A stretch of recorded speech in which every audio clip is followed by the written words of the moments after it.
বুঝলি বন্ধু, আমার বইয়ের উপরে আমার খুব সন্দেহ হচ্ছে। মনে হচ্ছে আমার বইয়ের সঙ্গে কোনো কারুর চক্কর চলছে।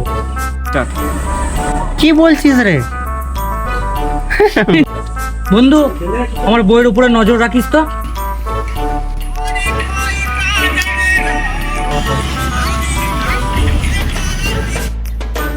বন্ধু, আমি একবার আসছি। হ্যালো বৌদি, তোমার বর তোমার উপরে সন্দেহ করছে, মনে হয় জানতে পেরে গেছে। তুমি একটু সাবধানে থাকবে।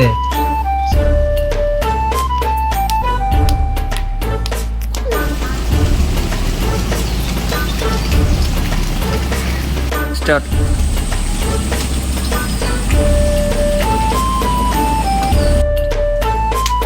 ওর বাচ্চা স্টার্ট।